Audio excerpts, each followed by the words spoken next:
Here's your WNEM TV5 news update. Good afternoon, everyone. I'm Veronica Gabriel. Here's a look at the top stories we're following today. A 72-year-old has died after a fire that took place in Oakley this morning. The Chesaning Fire Department responded to West 3rd and Baki around 6 a.m. That's where they found the resident Lewis Patterson inside. He did not survive. The fire is still under investigation. We're also learning new details about two separate shootings in Saginaw last night. We now know a 36-year-old Saginaw man is in critical condition. Police say that's after a shooting near 15th and Hartsuff on Saginaw's east side. Police say the man was walking near the road with another person when someone in a gray small car started shooting at them.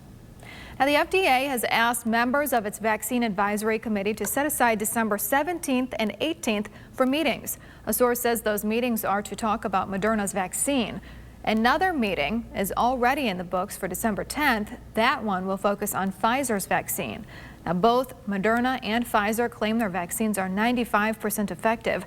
The FDA will consult with its Vaccines and Related Biological Products Advisory Committee before allowing any vaccine to go to market. Now here's meteorologist Chris Easlick with a look at your forecast. Hey, Chris.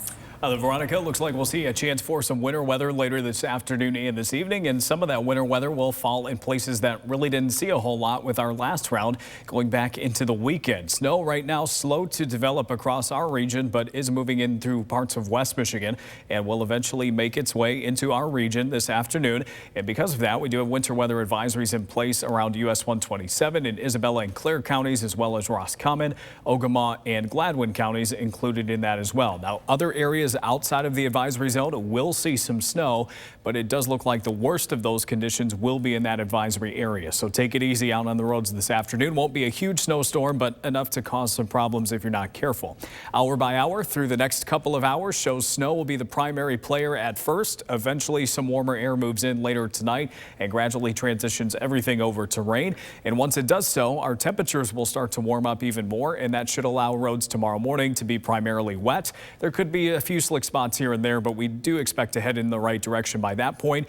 We'll deal with some periodic rain and drizzle through the day tomorrow, maybe a little fog here and there before eventually everything starts to dry out into our Thanksgiving. Snowfall forecast still expecting 1 to 4 inches in the advisory zone. We do add a slightly higher amount zone, an isolated higher amount zone towards our northwestern areas. There have been some signs in our models pretty much all morning long indicating there is the chance that some isolated areas could exceed 4 inches. So we wanted to account for that. Still expecting most in that region to pick up 1 to 4, but the possibility is there. Most other areas around the Tri-Cities thumb and southward around an inch or less if you see any accumulation at all.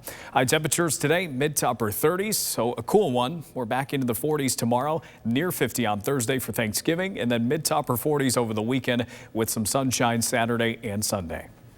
Remember to tune into WNEM TV5 on air and online 24/7 for the latest news, weather, and information.